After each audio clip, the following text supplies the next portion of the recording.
Hello everyone, my name is Manisha Singh. Today I am teaching you food safety issues and strategies. Then, first of all, what is food safety? Then, food safety is a scientific discipline describing handling, preparation, and storage of food in ways that can prevent foodborne illness. And this includes a number of routines that should be followed to avoid potentially severe health hazards. Then Codex Alimentarius, a collection of internationally recognized standards, codes of practices, guidelines, and other recommendations relating to foods, food production, and food safety. It contains general standards covering matters such as food labeling, food hygiene, and food additives and pesticide residues. Specific standards of Codex Alimentarius are meat products, that is frozen, fresh, frozen, processed, and meat poultry, fish, marine, freshwater, and aquaculture, dairy, all milk products, food, and special dietary uses, including infant formula and baby foods. Then cereals and derived products, chocolate, sugar, honey. Then the track within this line of thought are safety between industry and the market and between the market and the consumers. Then food safety considerations include the origin of food, including the practices relating to the food labeling, food hygiene, food additives, pesticide residues. In considering market to consumer practices that ought to be safe in the market and comes to is to be safe delivery and preparation of the food for the consumer. Food safety is the priority. Then food labeling, a panel found on a package of food which contains a variety of information about the nutritional value of the food item. These includes the production date, consume best before, serving size, number of calories, grams of fat, etc. These information helps people who are trying to restrict consumers about their intake, reactions, etc. Then food additives are substances added to food to preserve flavor or enhance its taste or appearance. Then pesticide residues. It refers to the pesticides that may remain on or on food after they apply to food crops. Food can transmit disease from person to person as well as severe as growth medium for bacteria that can cause food poisoning. In theory, food poisoning is 100% preventable. There are five principles of food hygiene. Prevent contaminating food with pathogens spreading from people, pets, and pests. Second is separate raw and cooked foods to prevent contaminating the cooked foods. Third is cook for the appropriate temperature to kill pathogens. Fourth is store food at the proper temperature. Fifth, sorry, do use safe water and raw materials. The common mistakes that cause illness is holding food at the wrong temperature and poor personal hygiene of food workers. Food workers typically transmit disease causing organisms to the food from their hands by touching contaminated surface and then touching food, touching contaminated food and then touching other food, touching a portion of their own body and then touching food. For example, if we are go to the market, then we always eat pani puri. And if the vendor does not wear any gloves, any headgear, etc., then it may be cause foodborne illness if we are consuming that gulgappas from that pani puri shop.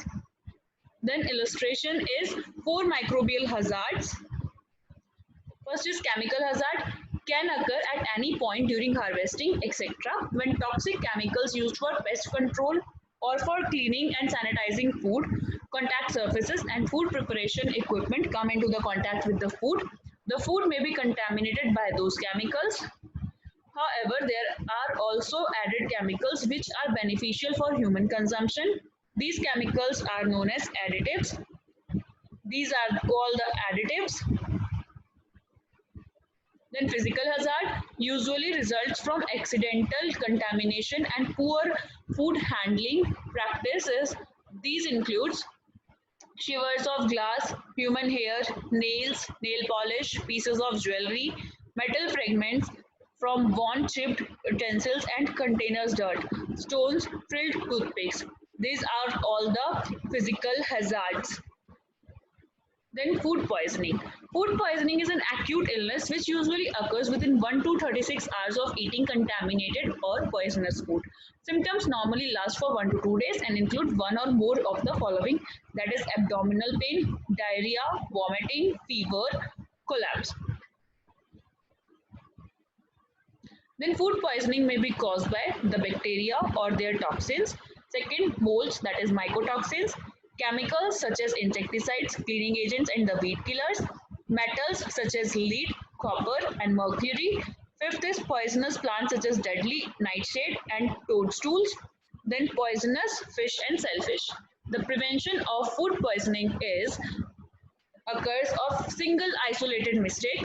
Food poisoning results from the management failing to identify hazards or failing to control these hazards. The food poisoning chain consists of the three major hazards: the contamination high risk food, the multiplication of bacteria within the food, and the survival of bacteria within the food. Controlling these hazards breaks the chain and prevents the food poisoning. How to protect food from contamination? First is purchasing food from the reputable supplier. Second, effective instructions, supervision and training of food handlers. Third, maintaining high standards of personal hygiene and good hygiene practices. Fourth is well-designed and constructed food premises and food rooms, effective pest control. Sixth is the separation of raw and high-risk food at all stages of delivery, storage, preparation, serving and distribution, effective storage and disposal of waste and unfit food. Eighth is well-designed and proper use of suitable equipment or utensils. Are foods properly stored? All the foods were stored in the different storage areas depending on the type of food. The meats, seafood, and poultry were stored in their own designated area to keep contamination as low as possible. All the foods were double wrapped to ensure food safety.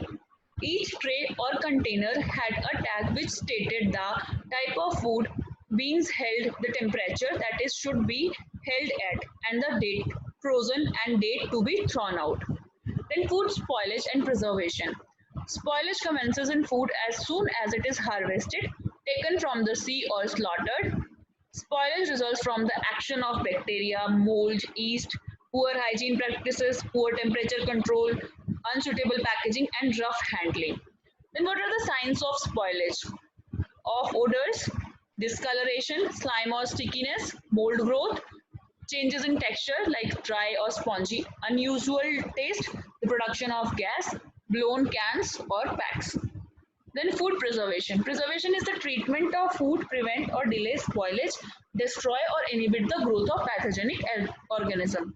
Main ways to preserving foods is high temperature pasteurization, ultra heat treatment, sterilization, cooking, canning, bottling. Second is low temperature, that is refrigeration and freezing.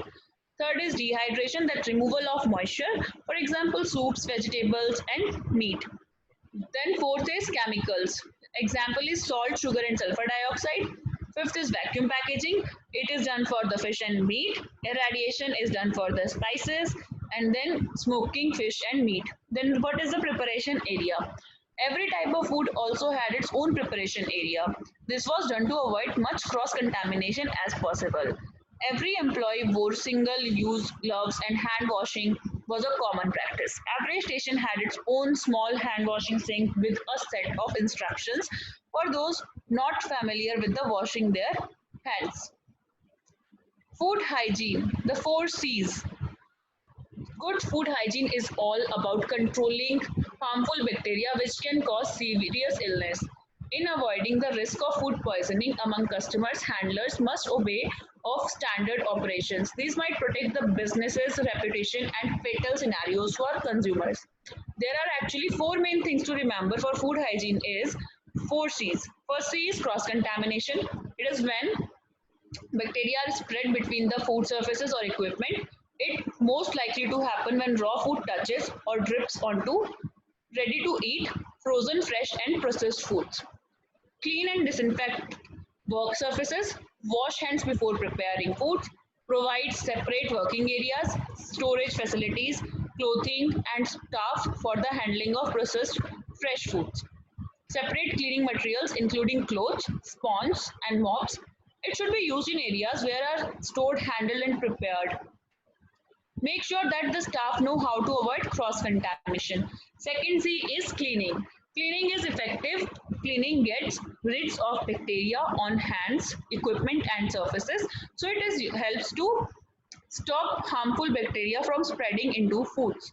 Clear and clean as you go. Clear away used in equipment, spill foods, etc. Use cleaning and disinfection products that are suitable for the job. Always allow manufacturers instructions. Do not let food waste build up. Third is food properly chilled helps to stop harmful bacteria from growing. Some food needs to kept chilled to keep it safe. For example, food with a use by date, cooked dishes and ready to eat food such as prepared salads, desserts. It is very important not to leave these types of food standing around at room temperature. Check regularly that your cold storage and display units are cold enough. Fourth one is cooking. Through cooking skills harmful bacteria in food, so it is extremely important to make sure that food is properly cooked. Then the cost of poor food hygiene. That is the food poisoning outbreaks and sometimes it may lead to the death. Food contamination is consumer complaints and brand images drop down. Pest infestations, waste food due to the spoilage, the closure of food premises, fines and costs of legal action taken because of contraventions in hygiene legislation or because of the sale of unfit or unsatisfactory food. Civil action taken by the food poisoning suffers, loss of production and foods which has to be destroyed. Decontamination, cleaning and replacement of damaged equipment.